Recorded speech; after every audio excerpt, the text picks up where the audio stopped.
Everyone, बच्चों हम chapter 7 देख रहे हैं इकोनॉमिक्स का, दैट इज नेशनल इनकम। और आज के इस लेक्चर में हम बहुत ही इंटरेस्टिंग टॉपिक्स देखने वाले हैं, that is gross domestic product, net domestic product and gross national product and net national product. So without any further delay, let's get started. बच्चों हमने GDP that is gross domestic product इस word को बहुत बार सुना होगा, है ना। हम रोजमर्रा की जिंदगी में भी जब हम न्यूज सुनते हैं या हम न्यूज पेपर्स पढ़ते हैं तो बहुत बार सुनते हैं दैट हमारी कंट्री का जीडीपी इतने % से बढ़ गया है, GDP of this country is so and so. तो एग्जैक्टली जीडीपी इसका मतलब क्या होता है बच्चों? GDP stands for gross domestic product. तो ये जो डी है that is very important, we have to understand that ये D stands for domestic। अब डोमेस्टिक का क्या मतलब है? डोमेस्टिक मतलब with in the territory of our country, मतलब हमारी कंट्री की जो बाउंड्री है, for example this is the boundary, तो इस बाउंड्री के अंदर जो भी गुड्स एंड सर्विसेज प्रोड्यूस हुए हैं उनका जब हम मार्केट वैल्यू निकालते हैं उसे हम बोलेंगे GDP. As simple as that. But we have to remember we cannot cross the borders. हमारे बॉर्डर के अंदर जो भी हो रहा है, जो भी प्रोडक्शन हो रहा है, वो सब हमारी कंट्री का जीडीपी है। Let us understand this with the help of an example. Let us assume that हमारी जो कंट्री है उसका total value of goods and services market value is for ease of computation 100 crores, okay. और हमारा जो IPL हुआ है ना इंडिया में, फॉर दैट आईपीएल हमारे बहुत सारे इंडियन क्रिकेटर्स ने पार्टिसिपेट किया, बहुत सारे क्रिकेटर्स थे जो आउटसाइड से आते हैं और वो भी पार्टिसिपेट करते हैं। नाउ लेट अस अज्यूम जो एक क्रिकेटर है हमारा क्रिस गेल, उनको 2 crores मिला है इस आईपीएल से, okay. He got 2 crores from this IPL, but he is not a citizen of India, right. लेकिन ये जो आईपीएल है ये इंडिया में हुआ, उसके बदले में 2 करोड़ रुपए क्रिस गेल को मिले। ऑल्सो विराट कोहली जो हमारा इंडियन क्रिकेटर है उसका यहाँ पे लंदन में से एक रेस्टोरेंट है, ओके। इंडिया के टेरिटरी से बाहर दूसरे देश में कहीं पे एक रेस्टोरेंट है, इस रेस्टोरेंट की कमाई है एक पर्टिकुलर ईयर में से 1 crore। नाउ टेल मी, अगर मैं जीडीपी निकाल रही हूं हमारी कंट्री का तो मैं इनमें से कौन सी वैल्यू को इंक्लूड करूंगी? What do we do? तो यहां पे हमें क्लियरली बोला गया है that whatever is done within these geographical territory of India, जो भी गुड्स प्रोड्यूस किए जाएंगे, whether it is produced by an Indian firm or from a foreign firm, whether the services are provided by the Indian nationals और foreign nationals, अगर हमारे boundaries के अंदर है, हमारे जोग्राफिकल टेरिटरी के अंदर है, तो फिर ये बन जाता है हमारा जीडीपी, हमारे जीडीपी का हिस्सा बन जाता है। एंड दैट इज व्हाई अगर मैं जीडीपी कैलकुलेट कर रही हूं तो 2 crores जो क्रिस गेल को मिले हैं for playing IPL, but because that has happened with in the territories of India, that will be included in the GDP of the country.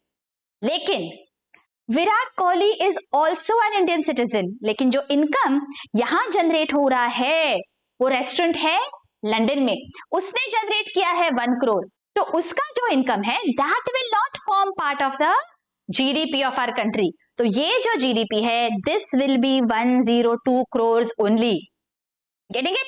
Did you all understand that GDP क्या है? ये D word बहुत important है, domestic, हमारे country के अंदर जो भी हो रहा है that will form part of the GDP of our country, okay.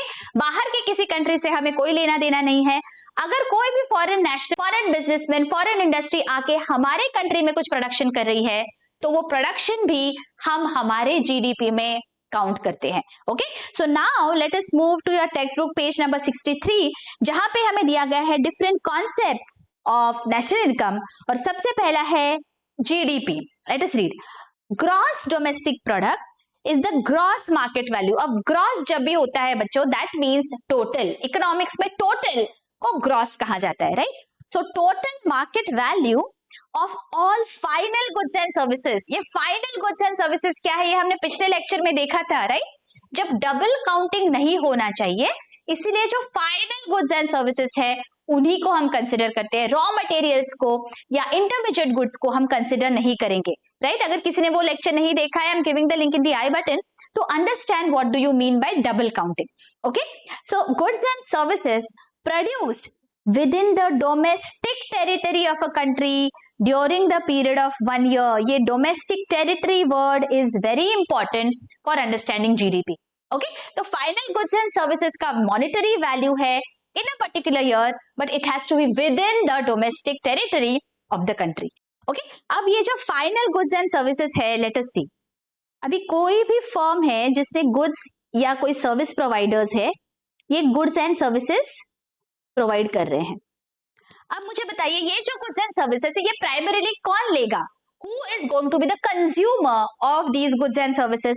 सबसे पहले तो कंज्यूमर्स है households, right? People like you and me, we are going to consume these goods and services. तो सबसे पहले पिक्चर में आ जाते हैं हाउस होल्ड्स, राइट? सेकेंडली कौन होंगे? If there are some capital goods, कोई बड़ी बड़ी मशीनरीज है, वो कौन खरीदता है? वो इंडस्ट्रीज खरीदते हैं, राइट? तो इंडस्ट्री भी हो जाएगा कंज्यूमर. और कौन होगा जो कोई भी गुड्स एंड सर्विसेज यूज करता है किसी भी इकोनॉमी में? एक तो फर्म्स होते हैं, एक इंडिविजुअल्स होते हैं, और एक होता है बहुत important, that is government. Government भी तो कोई ना कोई गुड्स एंड सर्विसेज का यूज करता है, राइट? एंड लास्टली जो भी हमारा प्रोड्यूस है कंट्री का, क्या सारा के सारा हम सिर्फ इंडिया में ही बेचते हैं? नहीं, हम कुछ एक्सपोर्ट्स भी करते हैं. तो यहाँ पे कुछ गुड्स हमारे एक्सपोर्ट्स भी होंगे, राइट? तो प्राइमरी ये चार कंज्यूमर्स होते हैं हमारे गुड्स एंड सर्विसेज के बच्चों. कौन? House holds, industry, government and exports, right? Correct. तो हम जब जीडीपी निकालते हैं बच्चों, तो हमारा फॉर्मूला क्या है? लेट अस सी, हम कैसे मेजर करते हैं? The GDP will be C, that is private consumption expenditure. People like you and me, हमने जो goods and services खरीदे हैं उसे हम ऐड करेंगे डोमेस्टिक प्राइवेट इन्वेस्टमेंट से. मतलब जो भी इंडस्ट्री और फर्म ने खर्चा किया है, उन्होंने जो गुड्स एंड सर्विसेज खरीदे हैं. थर्डली, जो गवर्नमेंट ने कंजम्पशन किया है, गवर्नमेंट ने अगर कुछ बड़ी मशीनरी खरीदी है, गवर्नमेंट ने अगर कोई सर्विस खरीदी है, तो उसे भी हम ऐड करेंगे. And lastly X minus M. X stands for exports and M is import. हमने जो भी import किया है उसे हम minus करते हैं to find out the GDP of our country. Let us revise this formula once again. What is the formula? GDP is C, that is consumption expenditure. I, domestic private investment. G, that is government's consumption and investment. And X minus M, which is exports minus imports. Getting it बच्चों? क्या आपको समझ में आया GDP का मतलब क्या है? आपको सिर्फ रट्टा नहीं मारना है बच्चों. This chapter is very very logical. ये हम रोजमर्रा की जिंदगी में हमारे कंट्री में क्या हो रहा है, जब हम ये टर्म्स हमेशा यूज करते हैं, जीडीपी इतने से बढ़ा है, जीडीपी कम हुआ है, इसका क्या मतलब होता है, ये समझना बहुत जरूरी है बच्चों. बिल्कुल रट्टा नहीं मारना है. मैंने आपको एकदम सिंपल लैंग्वेज में यहाँ पे समझाया है. आई होप यहाँ पे आपको समझ गया है दैट जीडीपी का क्या मतलब होता है. Now let us move to the next concept, that is net domestic product. Net है, ओके, डोमेस्टिक प्रोडक्ट ही है, लेकिन it is a net product. Net का क्या मतलब होता है? मतलब जीडीपी से जब आप डेप्रिसिएशन को हटा दोगे ना, तो वो बन जाएगा NDP, that is net domestic product. Let us see. Net domestic product is the net market value of all final goods and services produced within the territorial bodies of a country during a period of 1 year.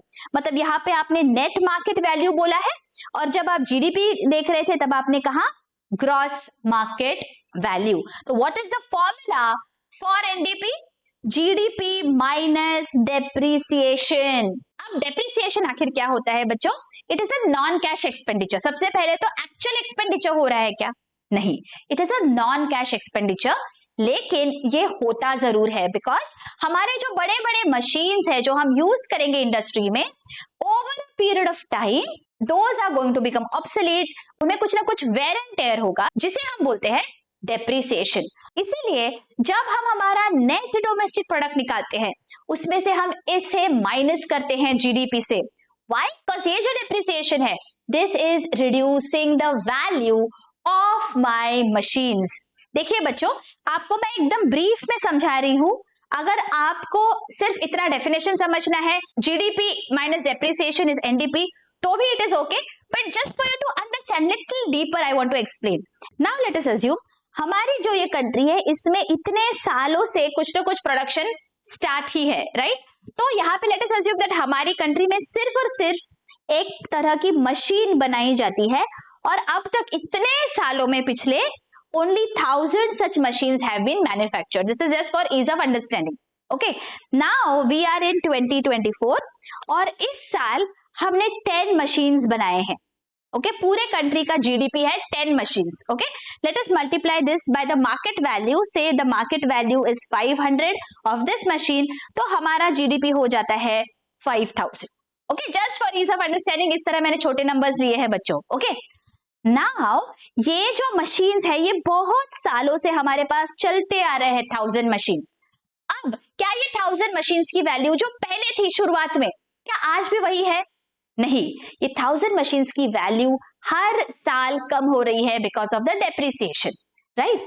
Now let us assume that ये जो machines है इन पे कुछ depreciation provide हुआ है for this particular year, से 500 rupees. यहाँ पे बच्चों क्या हो रहा है, देखो हमने 10 मशीन्स तो मैन्युफैक्चर कर लिए इस साल, लेकिन देखा जाए तो उसमें से ऑलमोस्ट जितनी एक मशीन की वैल्यू है ना 500 रुपीज, उतना ही इस साल का हमारा डेप्रिसिएशन है for the machines that were manufactured in the past. Getting it? तो हम ये कह सकते हैं दैट ये जो एक मशीन है that is equivalent to the depreciation of those machines, and that is why I will not include the value of this particular machine because it is as good as the depreciation for the previous machines, right? तो मैं ऐसे सोचती हूँ that actually मैंने इस साल सिर्फ 9 ही machines manufacture किए, बिकॉज ये जो एक मशीन मैंने मैन्युफैक्चर किया इसके जो भी पार्ट्स है, इसके जो भी हिस्से थे वो मैंने तो यूज कर लिए मेरे पहले वाले मशीन्स को मेंटेन करने के लिए, राइट? तो यहाँ पे अगर हम देखें तो एक्चुअली सिर्फ 9 ही मशीन्स इस साल में यूज कर पाऊंगी। तो एक्चुअल जो नेट डोमेस्टिक प्रोडक्ट है that is only 9 machines and not 10. Getting it? So that is why I will say that the net product, the net domestic product for me is 9 into 500, that is 4500. GDP हमारा है 5000, लेकिन जो NDP है that will be 4500. आपको इतने detail में मैं इसीलिए समझा रही हूँ बच्चों, because I don't want you all to mug up. You should understand this concept कि हमने ये क्यों किया है, बिकॉज ये जो डेप्रिसिएशन है बच्चों ये एक्चुअल खर्चा नहीं है, ये एक्चुअली मेरे पॉकेट से कुछ जा नहीं रहा है, लेकिन मेरे जो एग्जिस्टिंग मशीन्स है उनकी वैल्यू तो कम हो रही है। अब मैं वो कैसे दिखाऊं? एंड दैट इज वाई मैं इस तरह से कंप्यूट करती हूँ कि मेरा जो इस साल का जीडीपी है उसमें से मैं डेप्रिसिएशन माइनस करके मेरा नेट डोमेस्टिक प्रोडक्ट दिखाती हूँ। Getting it? Alright, now let us move to the next concept that is gross national product. अब देखिए वर्ड्स का difference, this is national product and ऊपर थे डोमेस्टिक प्रोडक्ट्स। अब इसमें क्या डिफरेंस है? इसमें सिंपल ये डिफरेंस है बच्चों, नेशनल प्रोडक्ट मतलब हमारे जो सिटीजन्स है उन्होंने अगर बाहर जाके, इंडिया से बाहर जाके भी कुछ इनकम अगर उन्होंने कमाया है तो वो बन जाएगा part of my national income. मेरे जो नेशनल्स है, मेरे कंट्री के जो इंडिविजुअल्स है, जो सिटीजन्स है, उन्होंने जितना भी पैसा कमाया that is my GNP, that is the national income of my country. So this is different from the territory. मेरे टेरिटरी में क्या हो रहा है अभी वो मुझे लेना देना नहीं है, मेरे जो इंडिविजुअल्स है, मेरे जो नेशनल्स है, वो कितना पैसा कमा रहे हैं वो मुझे समझना है। GNP is my measure. Let us read. Gross national product means the gross value of final goods and services produced annually in a country which is estimated according to price prevailing in the market. तो देखिए हमने ऊपर domestic product के लिए हमने territory का word use किया था बच्चों। देखिए यहाँ पे with in the domestic territory, लेकिन यहाँ पे अभी हमने वो वर्ड यूज नहीं किया। It is just in a country. This is the difference in the GNP and GDP. इसका कॉन्सेप्ट हम समझेंगे, पहले फॉर्मूला देख लेते हैं। GNP is C plus I plus G plus X minus M। ये हमने ऊपर भी देखा था, GDP में भी यही देखा था, राइट? लेकिन इसमें एक एडिशन है, R माइनस पी। अब ये क्या है, लेट अस सी। हमारा जो ये एग्जाम्पल था क्रिस गेल वाला, उसी को हम कंटिन्यू कर लेते हैं। यहाँ पे जीडीपी हमारा 102 करोड़ था, लेकिन मैं अगर जीएनपी की बात करूंगी बच्चों, अब जीएनपी कैसे कैलकुलेट करेंगे, देखो जीएनपी हम जीडीपी से स्टार्ट करते हैं, तो जीडीपी हमारा 102 करोड़ है, इसमें मैं ऐड करूंगी 1 करोड़ जो लंदन के रेस्टोरेंट से कमाया है लेकिन मेरे नेशनल ने कमाया है, तो 1 crore I am going to add, because कहीं पे भी वो कमाई हो, लेकिन अगर that is by my citizen, by my national, तो मुझे वो ऐड करना है। एंड अगर ऐसा कोई पेमेंट है जो मैं दे रही हूं लेकिन फॉरेन सिटीजन को है, that is my payment made abroad, तो उसे मैं माइनस करूंगी। तो इस सिनेरियो में ये जो 2 करोड़ मैं क्रिस गेल को दे रही हूं वो मुझे माइनस करना होगा, तो मेरा जीएनपी आ जाएगा 101 crore. Are you getting this difference? हमने जीडीपी में सिर्फ टेरिटरी में जो गुड्स एंड सर्विसेज प्रोड्यूस होते हैं वो हम देखते हैं, लेकिन जीएनपी में जो हमारे नेशनल्स है उनका जो भी इनकम है वो सब इंक्लूड होता है ग्रॉस नेशनल प्रोडक्ट में। Getting it? तो वापस हम ये फॉर्मूला देख लेते हैं बच्चों। The formula is C plus I plus G plus X minus M. यहां तक तो ये जीडीपी का फॉर्मूला है, बस इसमें हमने क्या किया, receipts and payments made abroad, इसे हमने ऐड कर दिया। देखिए R is receipts from abroad and P is payments made abroad. Is this very very clear? GNP क्या होता है? Okay. And हमारा last concept है net national product. What do you mean by this? Net national product is the net market value of all final goods and services produced by the residents of a country during a period of 1 year. तो जैसे GDP और NDP में difference था, same difference GNP और NNP में है। यहाँ पे NNP will be GNP minus depreciation. Gross से जब भी हम डेप्रिसिएशन को माइनस करते हैं हमें मिल जाता है नेट वैल्यू। तो whether it is gross domestic product, whether it is gross national product, उससे हमने अगर डेप्रिसिएशन माइनस कर दिया तो हमें net domestic product and net national product मिल जाता है। Is this very very clear? ये 4 कॉन्सेप्ट्स बहुत इंपॉर्टेंट है बच्चों, आपको लॉजिक समझना बहुत जरूरी है, इसलिए I am taking the efforts to explain in detail to you. I don't want my students to mug up, okay? आपको रट्टा नहीं मरवा रही हूँ, you have to understand the concept in detail. If you appreciate my efforts, do let me know in the comment section and do spread the word and help us reach out to a large number of students by spreading the word and sharing these lectures with your friends and colleagues. और अगर आपने national income के features क्या है और double counting क्या होता है ये नहीं देखा है, I am giving the link here, do go and check that lecture out. मिलती हूँ आपको अगले वीडियो में। Till then take care, bye bye.